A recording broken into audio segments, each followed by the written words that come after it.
आपको पता है कि आपकी ही कुछ आदतें ना रिस्क और बरकत दोनों को घर के दरवाजे पे ही रोक लेती हैं। घर में चार लोग कमाने वाले होते हैं, फिर भी समझ ही नहीं आती कि पैसा कहाँ से आ रहा है, कहाँ पे जा रहा है। रिस्क में बेबरकती होती है, घर में तंगहाली होती है और इस वजह से फिर घर में लड़ाई झगड़े और बेसुकूनी फैल जाती है। पैसा घर में आता तो है मगर ठहरता नहीं है। तो आज की वीडियो में ना मैं आपको कुछ ऐसी हैबिट्स बताऊंगी जिनको अगर आप अपनी लाइफ से निकाल देंगे ना तो देखना फिर अल्लाह की रहमत आपके घर में नाजिल होगी, आपके घर में खुशहाली आ जाएगी और हर तरफ बरकतें ही बरकतें नजर आएंगी। तो चलिए जी आज की वीडियो स्टार्ट करते हैं। अस्सलाम वालेकुम जी and welcome back to my channel. उम्मीद है कि आप सब लोग ठीक ठाक होंगे और अल्लाह का शुक्र है कि मैं भी बिल्कुल ठीक हूँ। देखिए घर के मर्द हजरात ना इतनी मेहनत से रिस्क हलाल कमा के रहते हैं, लेकिन घर की औरतों की कुछ आदतों की वजह से ना रिस्क और बरकत घर के दरवाजे पे ही रुक जाता है। और इसमें सबसे पहली आदत यह है कि हर टाइम नाशुक्री करना, हर टाइम अल्लाह पाक से शिकवे शिकायतें करना, हर टाइम अपने शौहर से लड़ाई करना कि भाई तुमने मुझे आज तक दिया ही क्या है। देखिए यहाँ पे ना एक वाकया मैं कोट करूंगी जो कि मैं ऑलरेडी अपने एक ब्लॉग में भी बता चुकी हूँ। हजरत मूसा अलैहिस्सलाम कोहे तूर पे जाया करते थे अल्लाह पाक से हम कलाम होने के लिए। तो इसी तरह एक दिन हजरत मूसा अलैहिस्सलाम जा रहे थे और रास्ते में उन्हें एक आदमी मिला जो कि बहुत ही अच्छी हालत में था। उसने हजरत मूसा अलैहिस्सलाम से कहा कि जाके अल्लाह पाक से पूछना कि मेरे पास इतना माल क्यों है, इसको थोड़ा सा कम कर दे। अच्छा फिर रास्ते में एक और शख्स मिला जिसके बदन पे कपड़े नहीं थे, रेत से उसका बदन जो है वो ढांपा हुआ था। उसने हजरत मूसा अलैहिस्सलाम से कहा कि अल्लाह पाक से जाके पूछना कि मेरे पास कुछ क्यों नहीं है। हजरत मूसा अलैहिस्सलाम कोहे तूर पे गए और जाके अल्लाह पाक से मुलाकात की और जब वापस आए ना तो जो शख्स बहुत अच्छी हालत में था उसको हजरत मूसा अलैहिस्सलाम ने कहा कि तुम अल्लाह का शुक्र अदा करना बंद कर दो, तुम्हारे पास माल आना बंद हो जाएगा। तो उसने कहा कि मैं कैसे अल्लाह का शुक्र अदा करना बंद कर दूं। फिर दूसरा शख्स जो कि बहुत बुरी हालत में था, जिसका बदन भी रेत से ढांपा हुआ था, उसको हजरत मूसा अलैहिस्सलाम ने कहा कि तुम अल्लाह का शुक्र अदा करना शुरू कर दो, तुम्हारे पास माल आना शुरू हो जाएगा। उस शख्स ने कहा कि मेरे पास है ही क्या जिसके लिए मैं अल्लाह का शुक्र अदा करूं। तो उसी वक्त हवा का झोंका आया और उसके बदन पे जो रेत थी ना उसको भी उड़ा के ले गया। देखिए आपकी सेहत अच्छी है, आप सुकून से सांस ले रहे हैं, आप 3 वक्त का खाना खा रहे हैं, आप एक छत के नीचे बैठे हुए हैं, इससे ज्यादा बड़ी नेमत और क्या हो सकती है। आप जिस हाल में है ना बस अल्लाह की नेमतों को गिना करें और अल्लाह पाक का शुक्र अदा किया करें। अच्छा अब दूसरी आदत ये कि हर काम शुरू करने से पहले ना बिस्मिल्लाह पढ़ने की आदत डालें। आप आटा गूंद रही हैं, सालन पका रही हैं, घर की सफाई कर रही हैं ना, हर काम को शुरू करने से पहले आपने बिस्मिल्लाह पढ़नी है, क्योंकि जिस काम की शुरुआत बिस्मिल्लाह से की जाती है ना तो वो काम सिर्फ काम नहीं रहता बल्कि इबादत बन जाता है और फिर आपके घर में रिस्क में बरकत और सुकून आना शुरू हो जाता है। फिर चाहे घर में सिर्फ एक कमाने वाला बंदा भी हो ना, उसकी कमाई में भी इतनी बरकत होती है ना कि घर में खुशहाली होती है, सुकून होता है और किसी भी चीज की तंगी नहीं होती है। अच्छा फिर अगली हैबिट ये कि सदका देने की आदत डालें। देखिए मैंने अक्सर इतने कोई तंग दिल वाले लोग देखे हैं ना कि सदका नहीं देंगे हमारे पैसे कम ना हो जाए।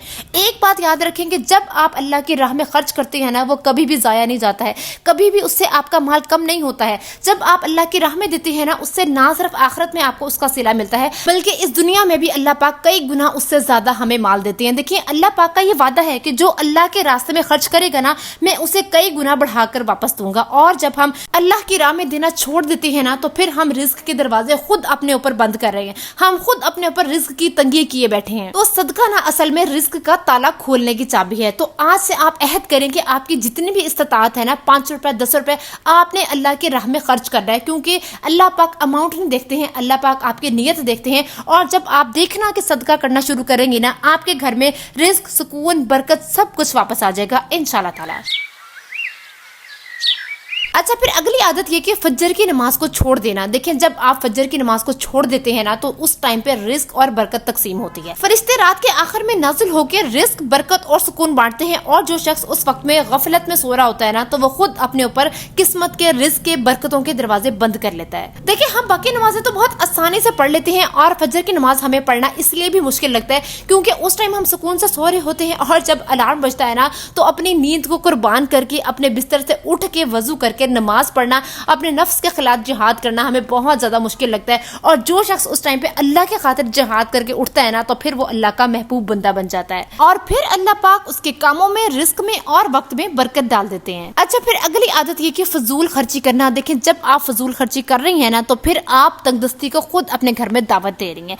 फिर चाहे आपके घर में 4 बंदे भी कमाने वाले होंगे ना फिर भी सुकून बरकत और इत्मीनान खत्म हो जाएगा। देखिए बरकत इस चीज में नहीं होती कि आपके पास ज्यादा सारा पैसा है, बल्कि बरकत इस एहसास में होती है कि आपके पास जितना है ना, अल्लाह का शुक्र है कि काफ़ी है। ठीक है, जब इंसान अपने वसाइल के मुताबिक ज़िंदगी गुजारता है ना, अपने चादर देख के अपने पाँव फैलाता है ना, तो फिर अल्लाह पाक दिल में सुकून, किनात और खुशी पैदा कर देते हैं, और असल में यही बरकत है। अब सवाल ये है कि फजूल खर्ची से बचा कैसे जाए। तो इसके लिए ना, जब भी आपने कोई चीज़ खरीदनी है ना, तो उससे पहले 1 मिनट के लिए सोचें कि क्या वाकई आपको इसकी जरूरत है, या फिर आप अपना शौक पूरा करने के लिए इस चीज को खरीद रहे हैं। दूसरी बात ये कि कभी भी किसी दूसरे को नीचा दिखाने के लिए या दूसरे का मुकाबला करने के लिए कोई भी चीज ना खरीदें। आप अपने हदूद में रहते हुए अपनी जिंदगी को जीना सीखें, क्योंकि अल्लाह पाक बरकत वहाँ पे देते हैं जहाँ पे शुक्र हो और म्याना रवि हो। अच्छा, फिर अगली आदत ये कि देखें, आप ना अपनी जुबान का बहुत सोच समझ के इस्तेमाल किया करें। ये जो जुबान है ना, इसने हमारे नामा अमाल को बहुत ज्यादा भारी बना देना है।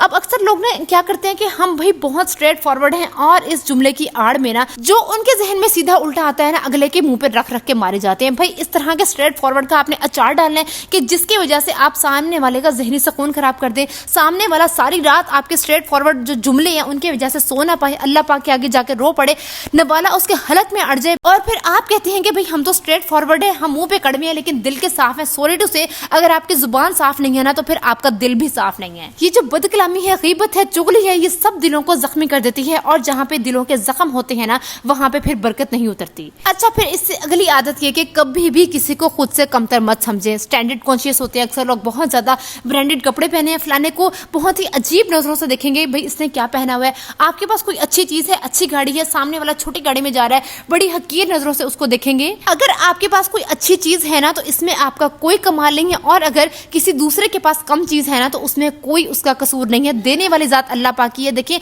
अल्लाह पाक दे के भी आजमाते हैं और अल्लाह पाक ले के भी आजमाते हैं। और अगर आज आपके पास है ना, और आप इस चीज पे तकब्बुर कर रहे हैं ना, तो 2 मिनट की खेल नहीं है, अल्लाह पाक आपसे बैठे बिठाए छीन भी सकते हैं। तो प्लीज किसी को हकीर मत समझें, तकब्बुर मत करें, और इस बात से डरें कि अल्लाह की लाठी बेआवाज है। तो बस ये बहुत छोटे छोटे से हैबिट्स हैं जो कि हम अपनी रोजमर्रा की रूटीन में अपना के बैठे हैं, और अनजाने में हम अल्लाह पाक को नाराज किए बैठे हैं, अनजाने में हम अपने ऊपर रिस्क के और बरकतों के दरवाजे खुद बंद किए बैठे हैं। तो प्लीज खुदारा इन आदतों को छोड़ें, अपनी जिंदगी को बदलें, ताकि अल्लाह पाक भी आपसे राजी हो और आपके घर में खुशहाली आए, आपकी तंगदस्ती बंद हो, आपके घर में रिस्क की और बरकतों की फरावानी हो। इसके अलावा ना, रब्बी इन्नी लिमा अंजलता इलैया मिन खैरिन फकीर, इसकी ज्यादा से ज्यादा तस्बीह किया करें। देखना कि आपके दिन कैसे फिरते हैं, देखना कि किस तरह से आपकी मुश्किलात आसान होती हैं इंशाअल्लाह ताला। तो जी, मेरी आज की वीडियो यहाँ पे खत्म हो जाती है, और अगर आज की मेरी वीडियो आपको पसंद आई है या कुछ भी आपको सीखने को मिला है ना, तो प्लीज मुझे अपनी दुआओं में याद रखिएगा। मिलते हैं नई वीडियो में। अल्लाह हाफिज।